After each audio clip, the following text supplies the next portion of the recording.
There is a failure of leadership in Victoria under Jacinta Allen and her Labor government. It's clear that the Premier and her government are struggling. And today is a remarkable example of what I mean. In the health space, we have paramedics who are aggrieved at not being supported by their government, locked in a bitter industrial dispute with the Allen Labor government when they deserve to be supported. This is off the back of a health crisis that has seen the government fall short of the promised commitments of 240,000 surgeries by this year, which it's not going to meet by its own admission. We know that people are waiting too long for ambulances, they're waiting too long for a hospital bed. In education, as Jess will say in a few moments, it costs more to send your kids to a government school in Victoria than anywhere else in the country. That's public education. The government is pricing people out of public education in this state. When it comes to energy and the environment, the government can't manage the transition to renewables in an effective and reliable way. The government's performance over its proposal to establish a renewable energy terminal at the Port of Hastings is in tatters. And it's in tatters because of government incompetence. We've seen Premier Jacinta Allen, Minister Steve Dimopoulos and Minister Lily D'Ambrosio give differing accounts and demonstrate that they didn't understand what their own government was doing.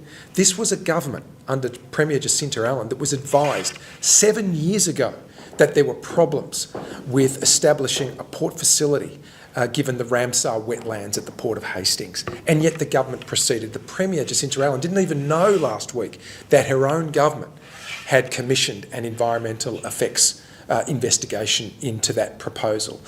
Steve Dimopoulos, the minister, last week didn't know that Tanya Plibersek, the federal minister, had issued lengthy reasons for why the government's proposal had been rejected. And when it comes to the safe disposal of asbestos, the government has left Victorians exposed because of budget cuts.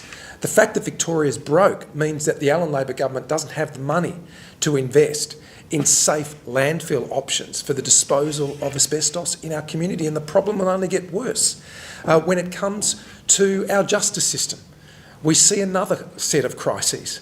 Today we learn that because of budget cuts, the fact that under the Allen Labor government this state is broke, we don't have enough case managers to manage offenders in our community. We're talking about serious sex offenders who are on the sex offenders registry and other offenders in our community. And because of budget cuts, we don't have enough case managers to oversee and supervise offenders who are in our community. What does that mean?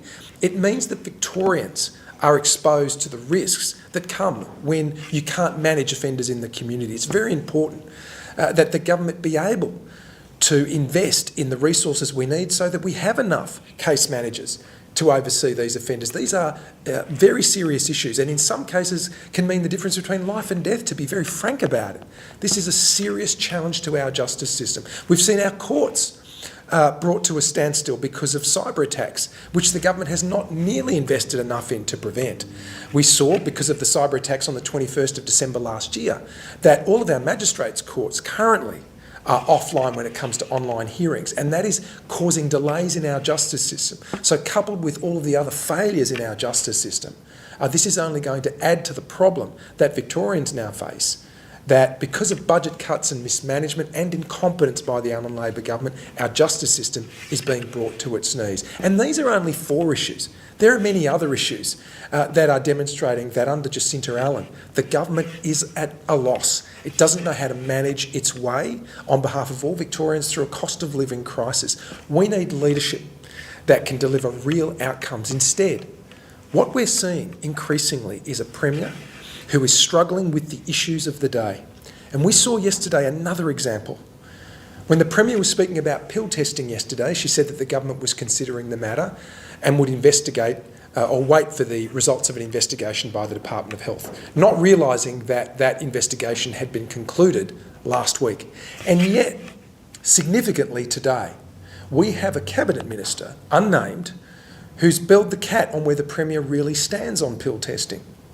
The Premier, according to this Cabinet Minister in her own government, has said that the Premier supports pill testing and essentially implying that pill testing will come in under Premier Jacinta Allen. Now that's at odds with what the Premier herself said yesterday.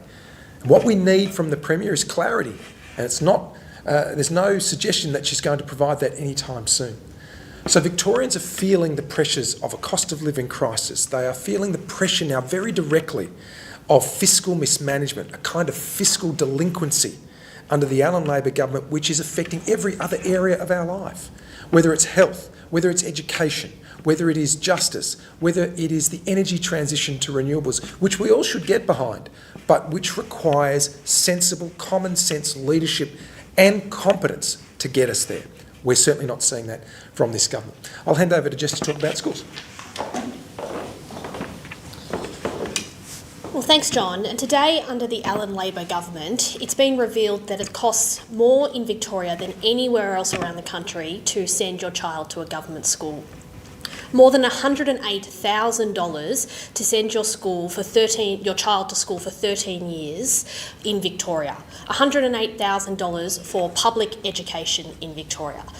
I think there's an expectation from Victorian families that public education should be free, it should be accessible, and to wake up today to Victorian families who are sending their kids back to school in just a couple of weeks' time, that it will cost a child starting school this year over $108,000 is very, very concerning.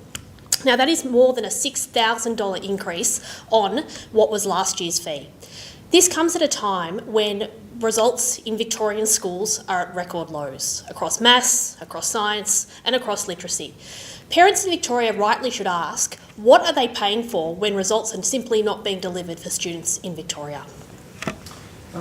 Any questions for Jess or I? Yeah, you can start with Jess. The Treasurer defended it, saying, well, in Victoria there's lunch clubs and you get free glasses and things like that, so what they spend, they get back. Is that your understanding of what happens in other states as well? There are programs right across all different states. There are programs when it comes to breakfast clubs or whatever it may be, but this does not be something that is delivered to every single student. What the research actually shows is that where a lot of this money is going in Victoria is to outside tuition. More than $1,000 being spent by Victorian families on tuition outside the classroom.